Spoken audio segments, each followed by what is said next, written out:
Mais uma vez, então, os nossos agradecimentos a todos os patrocinadores e parceiros aqui do Fórum Esfera 2023. O nosso próximo painel, ele visa entender quais as perspectivas de grandes tomadores de decisão para o Brasil do curto e do médio prazos. O que deve acontecer efetivamente para que o país avance de forma que almejamos? É o que nós vamos descobrir agora.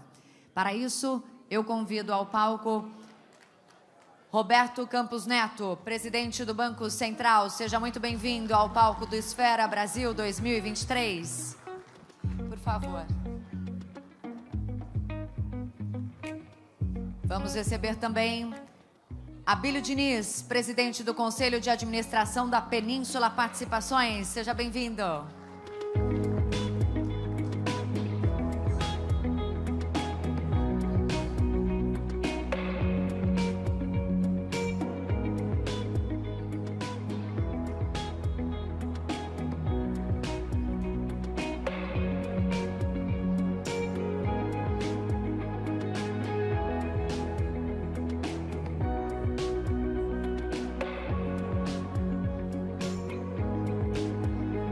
Aqui na composição do nosso painel, nós vamos receber agora o ministro Luiz Felipe Salomão do STJ.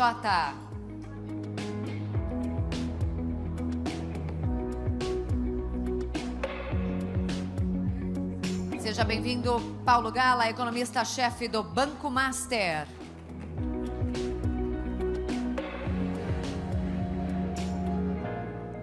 A mediadora do nosso painel, jornalista Vera Magalhães. Vera, seja bem-vinda mais uma vez ao nosso palco. Não se esqueçam, vocês que nos acompanham presencialmente e também à distância, de enviar suas perguntas aos nossos painelistas, apontando a câmera do celular para o QR Code.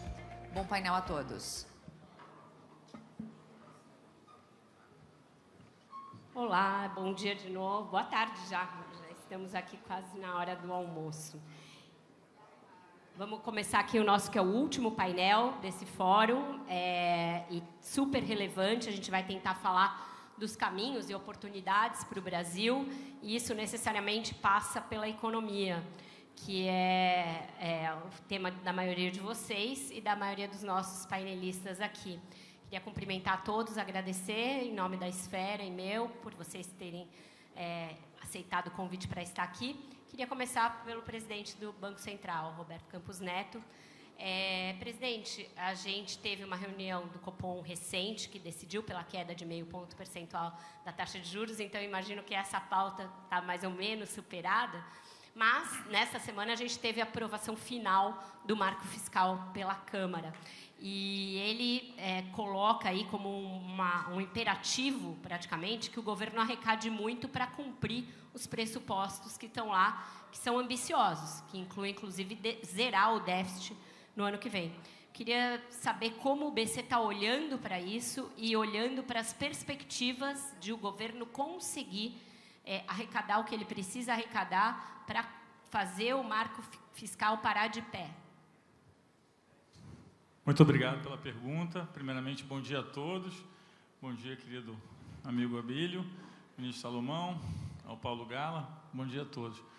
Bom, primeiro é importante dizer que o Banco Central ele não faz política fiscal. A política fiscal é importante para o Banco Central, porque como nós temos um tripé, né, que é baseado num sistema de metas de inflação, num câmbio flutuante e numa ancoragem fiscal, é importante que tudo esteja andando mais ou menos junto. O que eu tenho dito é que a gente tem hoje uma coisa que eu chamo de desancoragem gêmea, né? Que é a gente olha a inflação no futuro, a inflação esperada no futuro, e ela não está na meta, ela está um pouquinho acima da meta. Ao mesmo tempo que a gente olha o que o mercado espera, que vai ser o fiscal nos próximos anos, e está bem descolado do que o arcabouço indicaria que seria a meta, né? Então, é muito importante entender que se a gente tem uma convergência no fiscal, a gente também consegue ter uma convergência no monetário. Significa, tirando o economês, que muito provavelmente você vai conseguir cair os juros de forma mais consistente e ele vai conseguir ficar mais baixo mais tempo, né? Então, é importante que essas coisas caminhem juntos. Então, se você tem uma desancoragem fiscal, basicamente você fica com aquele prêmio de risco na frente, na inflação esperada, e é uma das coisas que a gente olha, não é a única, mas é uma das coisas, então é importante que caminhe junto. O que eu tenho dito é que a gente reconhece um esforço enorme que o governo tem feito, que o ministro Haddad tem feito para fazer, né, essa ancoragem fiscal.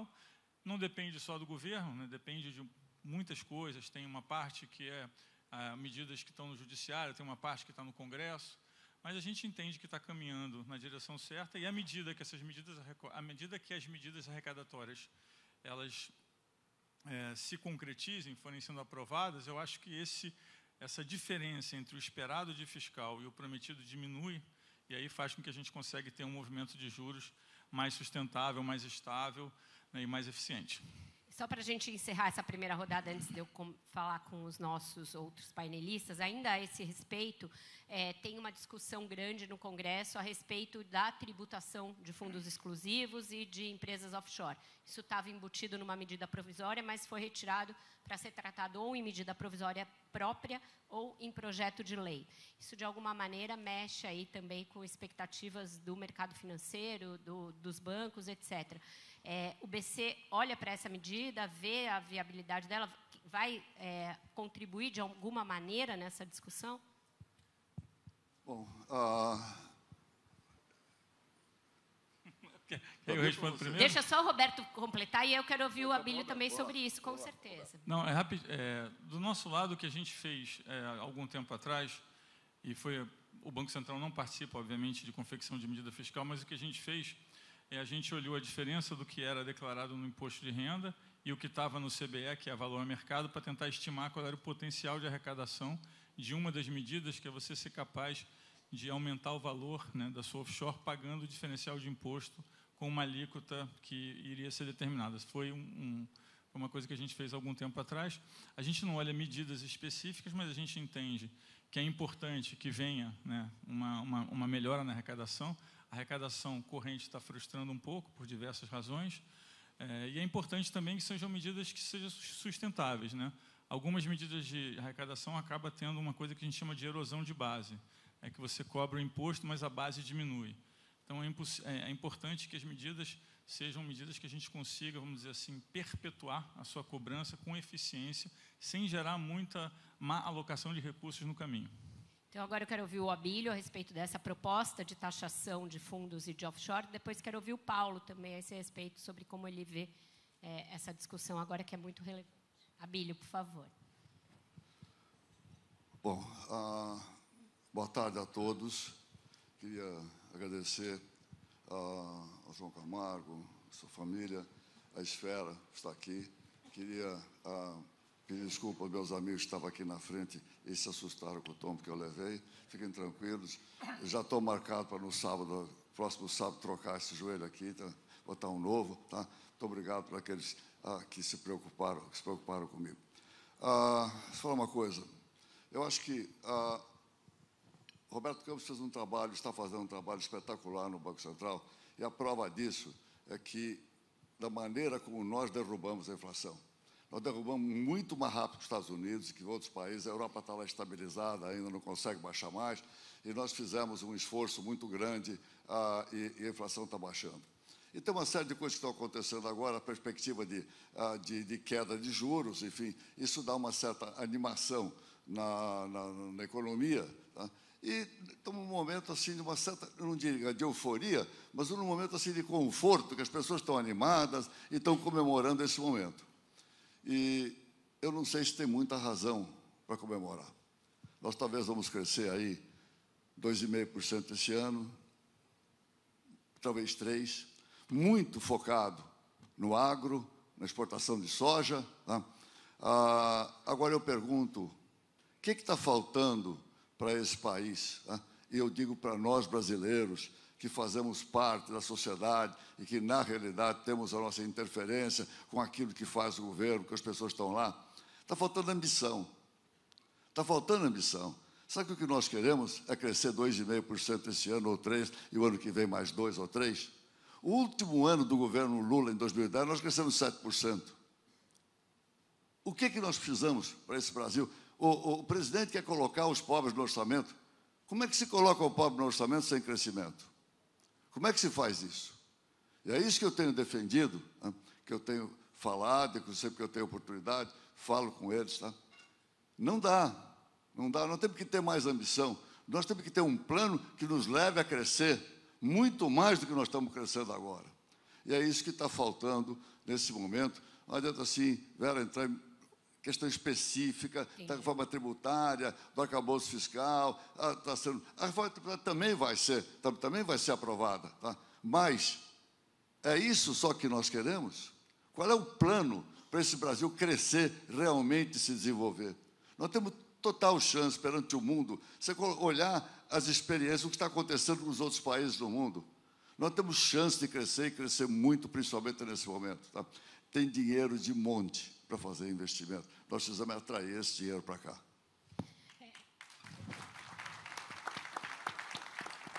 Paulo, como é que você está vendo esse momento aí do fiscal e o que preocupa e como vê essas medidas de aumento de arrecadação, se elas são factíveis ou se elas têm o risco que o Roberto falou de erosão de base, de evasão aí de... Obrigado. Antes de mais nada, agradecer o convite, um prazer enorme estar aqui com todos, poder contribuir. Eu queria só pegar um pouco carona no que o Abílio falou e conectar com um painel de ontem que falava sobre o agro, sobre a mineração e sobre a economia verde, e falar do momento do Brasil, né? Na verdade, que o Brasil tem uma oportunidade gigantesca hoje na mesa, né? Olhando para trás, a gente tem uma previsão de safra desse ano de mais de 300 milhões de toneladas de grão. O Brasil está entre os 10 maiores produtores de petróleo do mundo. A gente faz mais de 3 milhões de barris dia hoje. Quem iria imaginar? Na parte de mineração, não só a gente tem a potência do minério de ferro, como todos os minérios da transição energética, né? Poucos países do mundo têm tanta oportunidade, né? Se a gente olhar a parte do pré-sal de gás, para nem falar da margem equatorial, né? E toda a potência que a gente tem de economia verde, de biometano, assim, a minha sensação é quase que o Brasil ganhou na loteria, porque ele tem todos os recursos da parte de óleo e gás e da transição energética. Acho que poucos países do mundo estão tão bem posicionados quanto o Brasil nesse sentido. Agora, a gente ganhou na loteria, mas a gente precisa investir esse dinheiro, a gente não pode consumir, a gente não pode gastar. Acho que o grande desafio é como transformar isso em investimento, né, para que, obviamente, a gente consiga atingir um crescimento muito maior. Isso conecta totalmente com a nossa discussão aqui do painel macro, porque, do lado externo, o Brasil terá hoje um dos grandes superávites do planeta Terra. O Brasil vai ter um superávit comercial de mais de 70 bilhões de dólares, vai ter o menor déficit em transações correntes da última década, então isso ajuda muito a parte da gestão de política monetária. O fluxo de dólares é fundamental, basta olhar aqui do lado o que está acontecendo com a Argentina ou com a Turquia, né, que tem dificuldades de dólares, então a gente tem realmente uma oportunidade enorme, né? E, obviamente, que a questão fiscal, o arcabouço e a reforma tributária tem que andar no trilho, né? A gente está com uma oportunidade gigantesca adiante, com queda de taxa de juros, com conjuntura positiva e com uma estrutura econômica de fazer inveja para os nossos concorrentes, né? O Brasil tem uma janela de oportunidade em termos de economia verde que é quase que inacreditável, assim, se olhar para todas as oportunidades que a gente tem colocadas na mesa. Agora, precisamos transformar isso em crescimento e investimento, né? Obrigada. Ministro, boa tarde. Obrigada também pela sua presença aqui nesse painel. A gente está discutindo, então, oportunidades do Brasil. O Judiciário tem um papel aí para ajudar nessa avenida aí do desenvolvimento, para retirar entraves do caminho, obstáculos. O senhor está agora num nicho que pode ajudar muito nisso, que é a discussão da reforma do Código Civil. Tem uma comissão discutindo isso. E aí são várias as reformas que têm de ser feitas para a gente desburocratizar e para melhorar o acesso à justiça e a própria compreensão da justiça para destravar esses caminhos. Me fala um pouquinho dessa reforma e o que seria o eixo, a prioridade disso. Claro, Vera. Em primeiro lugar, muito obrigado pelo convite, a você, ao João Camargo, toda a equipe Esfera. Eu estou igual aquele sujeito que olha para o lado, todo mundo vestindo camisa branca, e eu de azul, porque todo mundo falando de economia, e eu venho falar de poder judiciário. Mas, como você disse, o judiciário tem um papel relevante no acompanhamento desse desenvolvimento, nessa estratégia. E compreendo que o país vive também esse momento de euforia, né? Eu acompanho de perto, hoje, pela Corregedoria Nacional de Justiça, o CNJ tem um trabalho muito intenso na área de recuperação judicial e de falência, né? E justamente é um medidor interessante para todos os investidores que desejam vir para o Brasil, que desejam colocar valores aqui, a forma de você recuperar o capital se houver uma quebra, alguma coisa assim.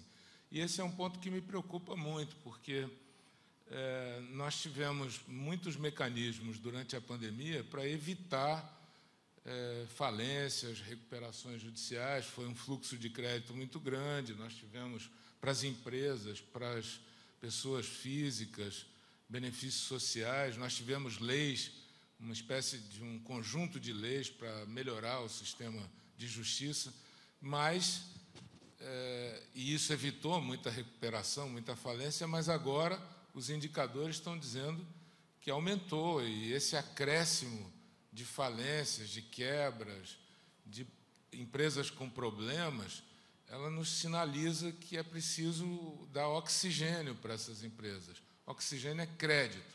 Se não tiver crédito, pequena e microempresa não vai para frente, vão quebrar. E até as grandes, né? Nós estamos tendo aí algumas notícias de empresas grandes com dificuldades. Então, o Judiciário tem esse papel, e já respondendo também pelo lado da Comissão do Código Civil, de reforma do Código Civil, nós temos ali, o Código Civil é aquele que regula desde o nascimento, ou até antes do nascimento, até para depois da morte das pessoas. Regula a estruturação das empresas, a sucessão, o direito de família, o nascimento, o nome, tudo passa por ali. Então, nós colocarmos, é um código que demorou 20 anos para tramitar e já tem 20 anos de vigência. Então, é óbvio que nós precisamos trazê-lo para a realidade atual. Sempre é um código que tem que estar afinado com o seu tempo, e essa comissão, com os melhores juristas do direito privado, vai tentar fazer isso, e é óbvio que nesse setor de empresa, de funcionamento da economia, vai ter um papel muito relevante para colocá-lo para colocar o país no eixo que nós queremos. Ótimo. Presidente, viu que tudo passa por essa coisa do crédito, crédito, crédito. O senhor viveu aí no início do ano uma pressão muito grande para quando o Banco Central ia iniciar o ciclo de queda dos juros, e ele começou na última reunião e tem sinalização de que ele vai se estender até o final do ano. Mas o senhor tem dito nas suas entrevistas, inclusive uma recente para a Veja, que a inflação não está totalmente controlada, não está totalmente domada.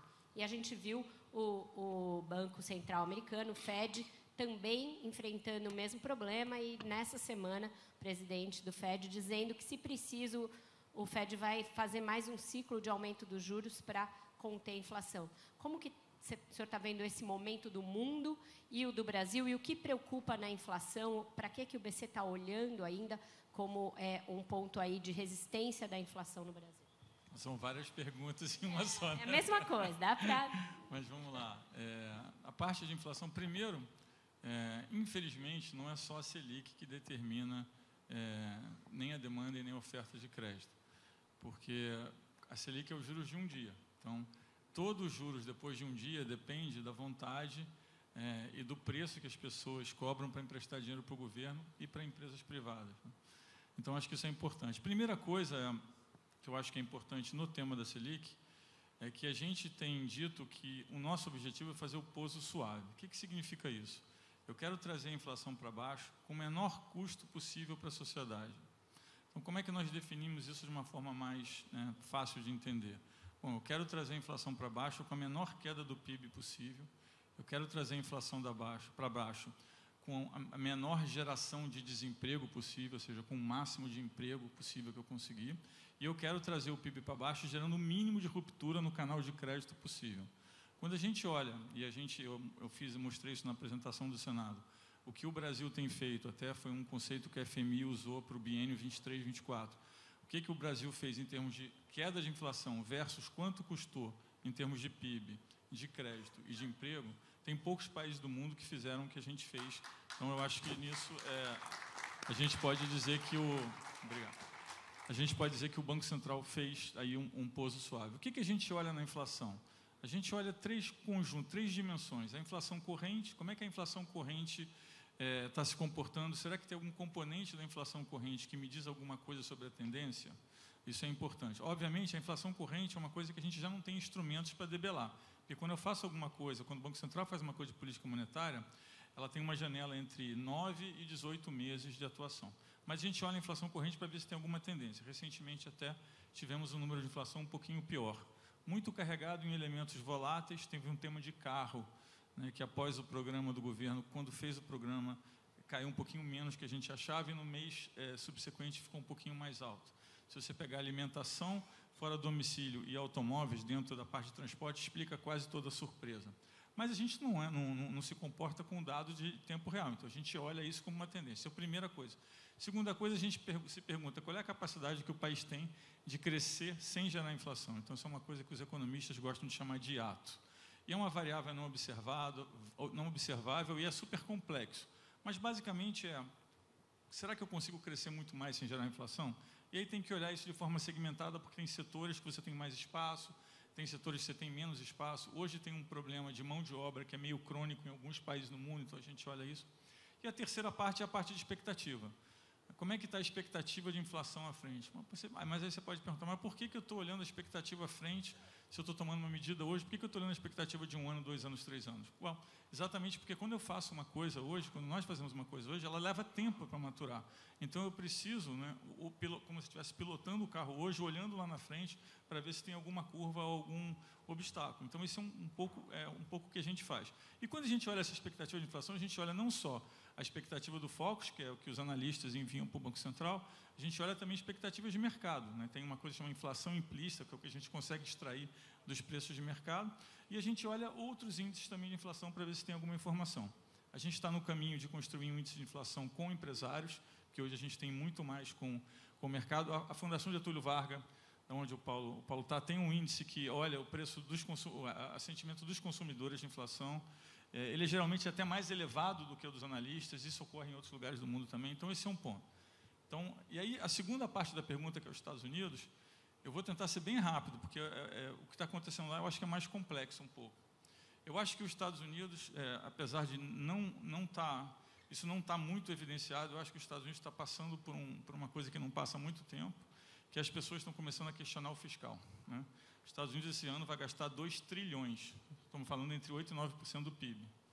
Tem alguns programas que eles chamam são open-ended, que não tem limite de gasto. Então tem um programa de eólica, um programa de cash flow innovation que não tem limite de gasto.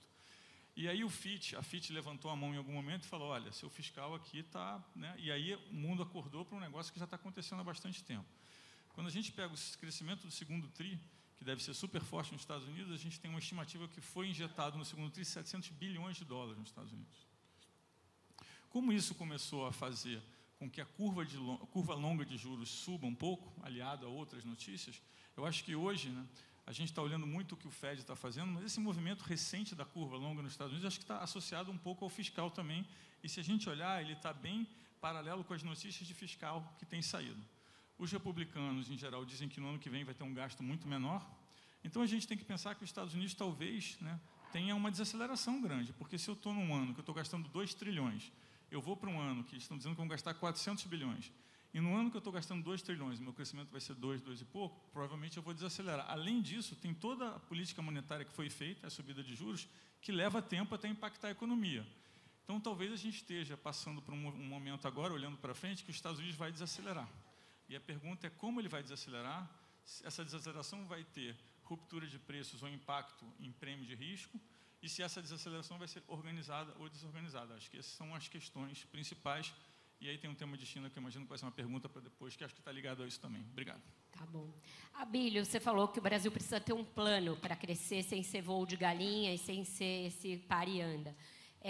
Quanto desse plano depende do governo e quanto depende da iniciativa privada? E como eles podem andar juntos? Tem aí uma oferta de investimentos colocada por meio do novo PAC, mas a gente não sabe direito do que vai andar, de tudo que está lá dentro, e o que o empresariado vai ter apetite de abraçar do que está lá dentro. O empresariado tem confiança, tem segurança para investir nesse momento? Olha, Vera,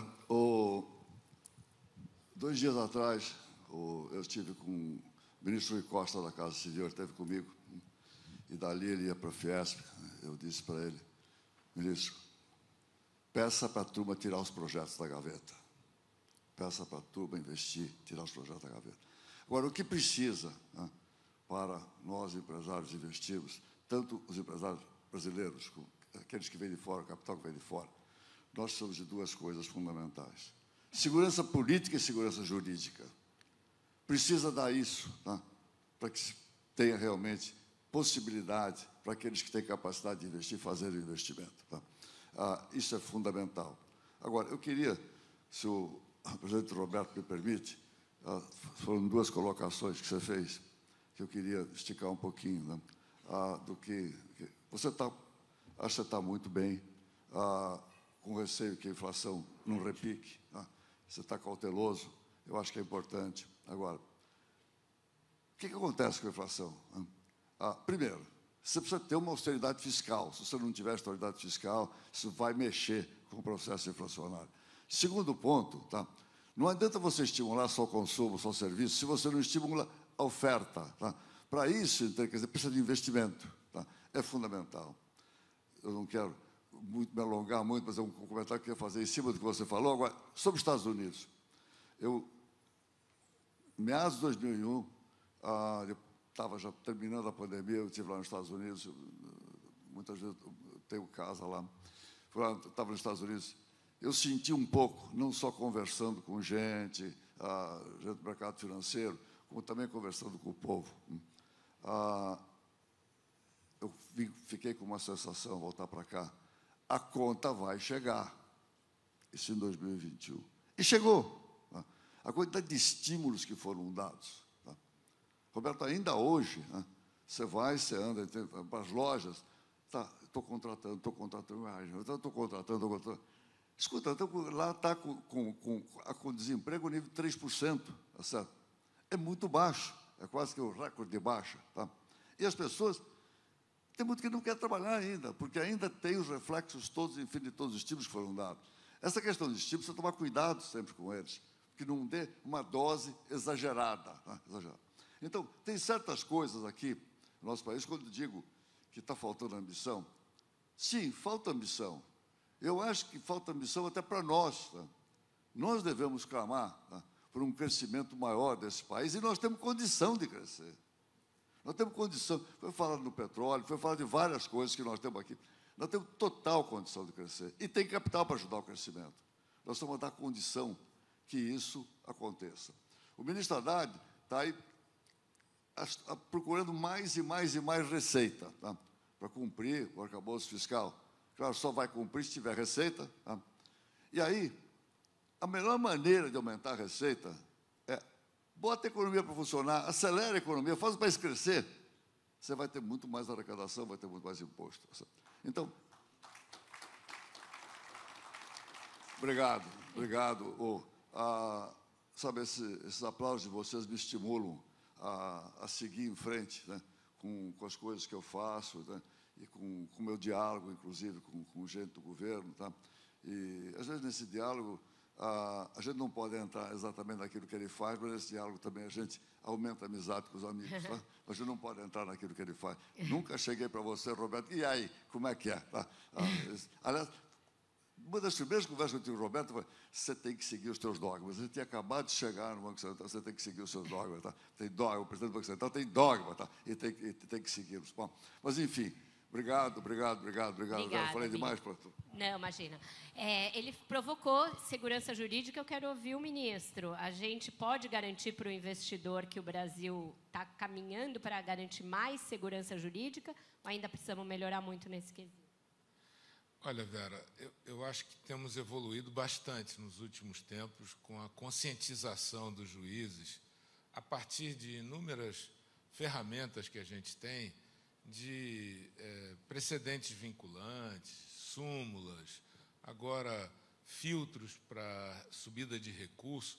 Nós temos um sistema de controle de constitucionalidade que é um pouco diferente do resto do mundo e dificulta a questão da judicialização, que foi falada aqui em vários temas, ela é real no nosso país. Mas nós temos crescido nessa conscientização. Agora, deixa eu colocar aqui uma pimentinha nesse debate, Porque qualquer usina, ela só funciona se tiver matéria-prima. Então, se a gente tiver, e aqui com todo o carinho e respeito ao nosso parlamento, agora estamos aí frente a uma reforma tributária. Se a bola vier quadrada, é difícil do judiciário não ver o tumulto sendo criado e, a partir daí, tentar equacionar isso é sempre mais difícil. Então, para qualquer legislação, agora você mencionou a reforma do Código Civil, tem a reforma tributária, tem o arcabouço fiscal, são matérias que vão desafiar a argúcia, porque mexem com o dia a dia das pessoas, mexem com o dia a dia das empresas. Então, para que nós possamos receber assim, um texto legal, adequado, para que nós possamos interpretar, potencializar, porque o juiz ele é mais ou menos, ele atua no limite da lei, ele interpreta, ele dá vida, ele pole, ele potencializa, mas ele não cria, e ele não deve criar. É uma parte, inclusive, da segurança jurídica. Certo. Então, eu acho que o judiciário tem, como você disse, um grande papel nisso. Nós temos ferramentas, mas precisamos ter uma boa condição legislativa para que isso possa acontecer, seja na área tributária, seja na área do Código Civil. Opa, o negócio aqui está complicado, porque o Abílio já caiu ali. Agora tivemos um... Estão de olho na gente, Vera. Estão de olho. Paulo, antes de eu encerrar com o Roberto e voltar com ele lá, eu queria te ouvir sobre uma das coisas que você alerta nos seus livros e que eu acho que tem um pouco a ver com o que o Abílio falou, que o Brasil vive o que você chama de armadilha da renda média. O que a gente precisa fazer para romper esse ciclo aí e sair dessa armadilha? Obrigado pela pergunta. Não foi combinado, não. Mas o Brasil, acho que o grande desafio, puxando aqui até um pouco do que o Abílio falou, é o Brasil encontrar o lugar dele no mundo, de desenvolvimento tecnológico, de desenvolvimento produtivo, né? O Brasil está numa situação mais difícil hoje. Para citar alguns números, a produção industrial da China é de 4 trilhões de dólares por ano. A produção industrial americana é de 2 trilhões de dólares por ano. A produção industrial brasileira é de 200 bilhões de dólares. Ela já foi, nos 80, maior do que a produção industrial coreana e chinesa somada, né? Então, a gente perdeu muito espaço. Agora, por outro lado, tem oportunidades na nossa mesa hoje que são incríveis, né? Vou resgatar de novo o tema da economia verde. O Brasil hoje está posicionado para ser, provavelmente, a grande potência verde do planeta. O Brasil tem a matriz industrial, matriz energética mais limpa, portanto, ele pode ter a indústria mais limpa do mundo. E não só, eu tenho dito que a questão de economia verde não é só um tema de compliance no Brasil, tem que ser um tema de core business. O Brasil é capaz de produzir os produtos da economia verde. Então, muito mais do que só produzir de maneira sustentável, a gente pode produzir a amônia verde, o hidrogênio verde, os fertilizantes limpos, né? Recentemente, tive uma notícia de que o Brasil vai produzir em Cubatão os fertilizantes mais limpos do mundo, né? Até agora eu estou meio chocado com isso, né? Usando biometano, a Yara, que é a grande produtora norueguesa, vai produzir, a partir de Cubatão, fertilizantes nitrogenados com a menor pegada de carbono do planeta. Então, esse tipo de coisa está colocada para o Brasil. Eu acho que a gente tem uma oportunidade única de usar essa vantagem comparativa brasileira de energética, no sentido amplo da palavra, para dar esse salto, né? Obrigada. Roberto, tanto na sua resposta sobre os Estados Unidos, quanto na provocação que o Abílio te fez, fica aí subjacente uma dúvida, né? O governo parece partir do princípio de que muito gasto público reverterá em grande crescimento. Os Estados Unidos parecem ter ido por esse caminho também, e agora, como você disse, a conta está chegando. Hoje tem um artigo do Marcos Mendes no Estadão, temendo que o governo vá para o lado da contabilidade criativa para justificar o marco fiscal, o arcabouço, para ele ficar de pé. Está faltando, da parte do governo, uma sinalização de que ele vai ser responsável com o gasto, em vez de só buscar mais receita? Olha, eu acho que o governo mostrou que está na direção, ou tem desde o começo, e o ministro Haddad tem feito um esforço grande, que está na direção de tentar melhorar o fiscal. A gente vinha, né, de um momento onde a gente tinha o teto de gasto. O Brasil tem um problema, porque o crescimento de gasto, em termos reais, por lei, ele é relativamente alto, porque você tem 40 e poucos por cento da dívida, que por lei cresce um pouquinho abaixo de 4% em termos reais. Então, se eu coloco um teto que é 0 em termos reais e eu tenho 40% que sobre quase 4%, eu tenho que cortar no resto, né, seguidamente, a menos que eu tenha um choque muito positivo, né, em gestão ou alguma coisa que gere alguma economia no processo. Então, eu acho que, nesse sentido, o arcabouço é bem-vindo, ele gerou aí uma melhora em termos de expectativas. A gente sempre mostra um gráfico que eu mostro muito, que compara o teto de gastos com o arcabouço e como que ele faz tanto a taxa de juros nominal quanto a real cair, né, tanto no presente como as taxas futuras. Então, eu acho que isso sim. Agora, tem uma coisa que eu acho que está acontecendo, que começou com essa coisa da agência Fitch nos Estados Unidos, mas se você olhar o que tem acontecido na última 1 semana e meia, em termos de as reportagens que estão sendo escritas, parece que o mundo um pouco acordou para o tema de que nós tivemos uma pandemia muito difícil, foram feitos enormes gastos, muitos programas, mas que em algum momento a gente tem que pagar a conta. Então, eu acho que o alerta que a Inglaterra sofreu, né, naquele momento onde tentou baixar impostos e aumentar gastos, o que está acontecendo com o Fitch, o que a gente tem visto nas últimas 2 semanas em termos de repercussão, eu acho que isso faz com que a barra para o fiscal no Brasil suba um pouco. Porque quando a gente tem aquele momento de excesso de liquidez no mundo, as pessoas olham menos os pequenos erros ou os pequenos desvios. Mas agora eu acho que a gente vai entrar num tempo onde todos os países, grande parte dos países, vão olhar e vão dizer, olha, nós fizemos muito bem na pandemia, né? Nós conseguimos evitar uma depressão. Foi um esforço enorme, tanto fiscal quanto monetário. Lembrando que nós, coletivamente, a sociedade, o mundo, gastou 9 trilhões em cima de uma economia de 8 trilhões no período de 13 meses. Ou seja, isso nunca foi feito nada parecido. Além disso, teve monetário. Muita gente botou juros a 0. No Brasil, os juros foram a 2%. Porque, naquele momento, os bancos centrais entendiam, e os governos, que a gente poderia, né, tá de frente de uma depressão. E não foi isso que aconteceu. Então, foi uma saída organizada, foi bom, mas ficou a conta para pagar. Então, eu acho que, nesse sentido, a barra sobe um pouco para todo mundo. Isso significa que a gente precisa fazer o dever de casa melhor. Eu acho que o governo está na direção correta, tem espaço limitado para cortar gastos mesmo, é um problema crônico que nós temos, que não é desse governo nem do outro, já vem de muito tempo. Eu vejo que o presidente Arthur Lira, por exemplo, está falando da reforma administrativa. A gente pode até pensar em coisas que, mesmo que não tenham resultado imediato, né, se você conseguir ganhar, né, vamos dizer assim, em termos de expectativa, né, vamos dizer assim, um voto, né, de confiança para atravessar esse período até a gente chegar no momento onde o país pode crescer mais, gerar mais receita.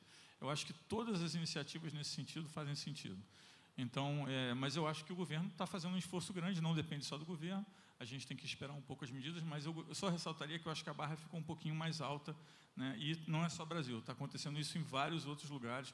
Quando eu converso com meus colegas banqueiros centrais de outros países, eles têm a mesma percepção. Eu vou usar o tempo que a gente não tem, porque ele já acabou, mas eu não queria encerrar o painel com o senhor sem ouvi-lo sobre esse momento que o BC está vivendo pela primeira vez com autonomia e com os primeiros diretores indicados por outra gestão, que não é a gestão que indicou a diretoria anterior. Queria saber se mudou alguma coisa na dinâmica interna e se o senhor acha que essa travessia que a gente fez do período de inflação e esse pouso lento e o início da queda da taxa de juros é uma prova da robustez do sistema de autonomia do Banco Central e da sua eficácia e que, portanto, ele se provou acertado.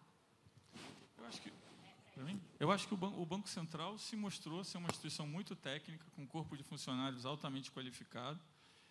As decisões e quem participa da reunião do Copom, e tenho certeza que as pessoas que estavam fora e passaram pela reunião do Copom em algum momento, ou como diretor ou como funcionário, ficaram impressionados com o quão técnico são aqueles 2 dias onde a gente olha todo tipo de dado, todo tipo de modelo. Eu acho que isso vai permanecer. Agora, a autonomia, né, ela é o primeiro grande teste da autonomia. Então, a gente sempre diz, é a primeira vez que, né, alguns diretores estão convivendo com um governo que não os indicou e o oposto também é verdadeiro. Eu acho que isso é saudável. A gente entende que é importante jogar dentro das regras. Cada ano vão ter 2 diretores que vão ser substituídos. A gente tem uma mistura de diretores que são da casa com diretores que vêm de fora. Eu acho que essa mistura é saudável também, porque você combina o conhecimento que existe da casa com, às vezes, uma percepção de fora. E eu acredito muito na diversidade, então acho que quanto mais diverso for, né, o Copom, melhor ele vai ser. Então não tem nenhum problema de ter opiniões diferentes, a gente até gosta. No final, o que eu acho é que vai ser sempre direcionado, né, pelo argumento técnico. Foi assim nos últimos Copons. No último Copom foi exatamente igual, não teve nenhum seu tipo voto de Minerva? O meu voto de Minerva foi no Copom anterior, acho que as pessoas não entenderam isso. Se quiser, eu explico um pouco, porque no Copom anterior... no Copom Camila vai dar um tempinho a mais para a gente, né? Tá fazendo Na verdade, eu fiquei surpreso, as pessoas ficarem surpresas, porque no Copom anterior, o que aconteceu? Tinham dois grupos de pessoas. Tinha um grupo de pessoas que queria deixar a porta fechada, né? Então, todo mundo decidiu que ia ser zero, mas o grande questionamento é o que a gente vai comunicar para o próximo Copom.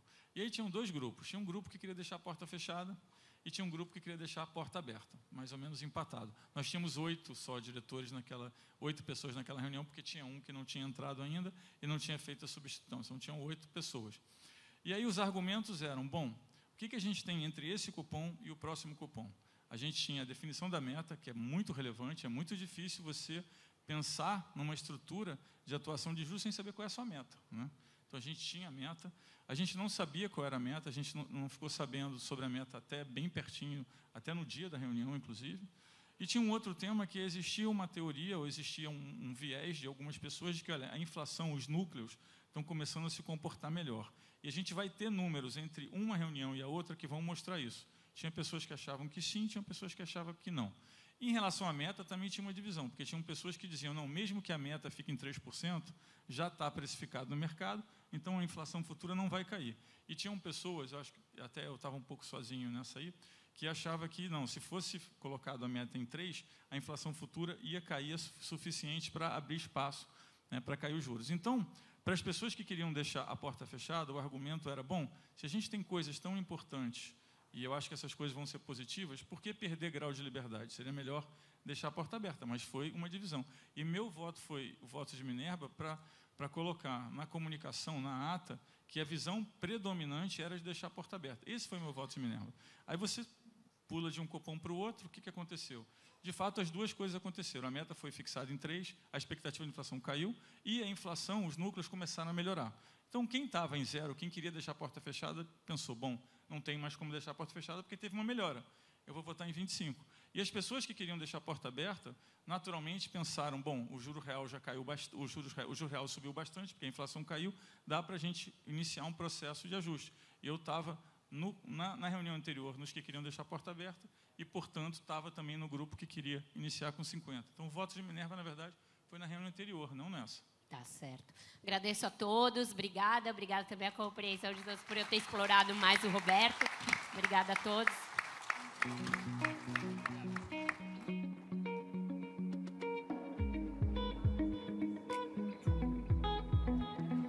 É sempre uma honra ouvir grandes nomes conversando, né, sobre o futuro do Brasil. Nós agradecemos imensamente a todos os nossos painelistas, Roberto Campos Neto, Abílio Diniz, Luiz Felipe Salomão, Paulo Gala e Vera Magalhães por fecharem aqui com chave de ouro essa grande edição do Fórum Esfera. Nós queremos agradecer mais uma vez a presença de todos que fizeram deste evento um marco em 2023. Também dizer obrigada em nome da Esfera a todos os patrocinadores que embarcaram conosco nesta ocasião. São eles: JBS, Vale, Banco Master, Cedro Participações, BTG Pactual, Qualcomm, Friboi, EMS, Seara, ESA, Agel, a BDI, Swift, Galápagos, SEDAI, Lecerco, Multiplan, TCL Semp, EZ Seguros, Líder Aviação, Huawei, Artefato, Corona, Caruso, Ferreiro, Verolate e Nut Bavária. Meu muito obrigada também ao time da Esfera pelo convite para estar aqui. Foi um privilégio poder conduzir o Fórum Esfera 2023. Parabenizo todos os técnicos e profissionais envolvidos, juntamente com o time da Esfera Brasil, nessa entrega incrível. Temos certeza que todos que estão saindo daqui com novas soluções e ideias para tantos os desafios do nosso país. Aos que estão presentes aqui conosco, aproveitem o almoço que vai ser servido agora na sequência, um almoço delicioso com o show do Bruno, da dupla Bruno e Marrone. Aos que nos acompanham de casa pelo YouTube, não desliguem ainda, a Elizabeth já está de volta lá no estúdio de vidro, com convidados para comentar toda a nossa programação de hoje. Nós nos veremos em breve no próximo evento da Esfera. Saúde e sucesso a todos e até lá. Elisa, tá com você. Boa tarde.